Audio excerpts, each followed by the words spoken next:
Welcome to This Explainer. Today, we're doing something a bit different. We're basically going to treat Nigeria's economy like a massive, ground-up architectural project that desperately needs a completely new foundation. We'll be taking the incredibly complex data and economic theories from our source material, demystifying economic growth, and translating all of that into a very clear, step-by-step blueprint. So, here's our blueprint. We're going to look at the paradox of plenty, the macroeconomic roadmap, the massive informal sector, and then literally build this thing from the ground up, exploring municipal, provincial, and finally, national implementation. Let's get right into it. Section 1. The paradox of plenty, or what we might call a cracked foundation. We've got to start at ground zero here. Have you ever wondered how a country just absolutely dripping in oil wealth can still be trapped in extreme poverty? Well, economists call this the resource curse. The research shows that when massive surges of cash come in from oil rents, they tend to completely bypass the broader economy. So instead of building up a solid, functioning tax system, this easy money just allows institutions to stay incredibly weak. And naturally, that leads to massive revenue leakages over time. And the human cost of this? It's staggering. We're talking about decades of resource extraction that have basically left millions wallowing in unemployment, all while a tiny, tiny elite captures the vast majority of the wealth. Like the source material points out, it creates this incredibly tragic paradox: poverty right in the middle of growth and in the midst of absolutely abundant resources. All right, moving on to Section 2, the macroeconomic roadmap, which is basically our master formula. So how do we actually fix this cracked foundation? We've got to step away from all the messy politics and lean into strict objective math. The foundational axiom we're pulling from the text is actually pretty straightforward. GDP equals consumption plus investment plus government spending plus net exports.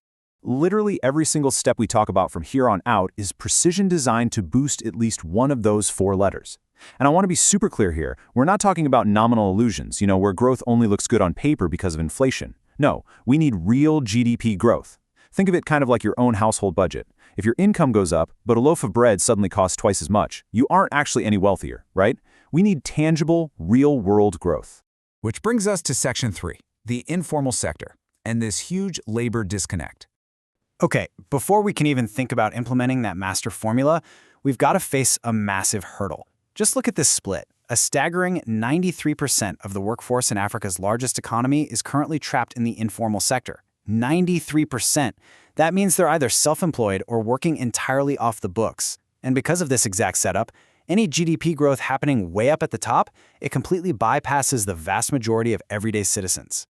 0. That is literally the number of sick days, employment benefits, and job security protections that are available to that 93% of the population.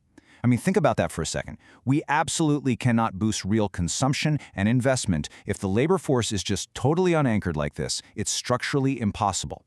So, let's start building the solution. Section 4, Municipal Implementation, the ground floor. All right, time to lay down the blueprint.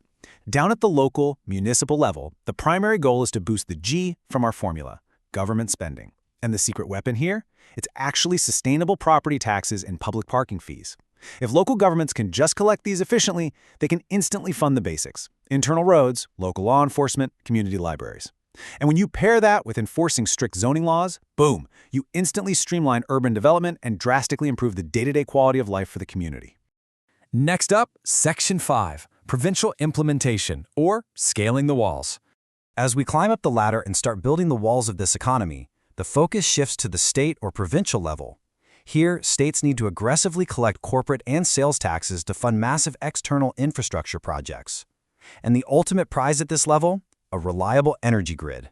Once states actually fix the power sector, they become absolute magnets for foreign investors. And that massively boosts the I for investment and the NX for net exports. Plus, provinces can set up specialized commissions to collaborate directly with these investors to make trade as incredibly seamless as possible. Finally, Section 6, national implementation, putting the roof on this whole thing. So at the top tier, the federal level, the magic word is actually decentralization. See, by letting the cities and states handle their own local infrastructure, the federal government can laser-focus its energy. They can optimize customs revenue and individual income taxes, and that frees up the national budget to do what it really needs to do: build heavy-duty, strategic trade infrastructure. We're talking long-distance railways, major deep-sea ports. This is exactly what gives the entire country an undeniable competitive edge on the global stage. When you step back and look at it, the contrast just couldn't be starker. On one hand, you have this grabber-friendly past, right? Weak institutions, easy oil money, and just massive capital flight. But on the other hand, this blueprint gives us a producer-friendly future. We're talking tax accountability, decentralized infrastructure, the creation of real, formal jobs, and ultimately sustainable, real GDP growth. So, it all boils down to this one question. Will Nigeria's future be defined by the resources extracted from its ground, or by the structural blueprint of its institutions? I'll leave you to ponder that for a bit, because at the end of the day, true wealth isn't just something you pump from the earth. It is meticulously, systematically built, step by step. Thanks for joining me on this explainer.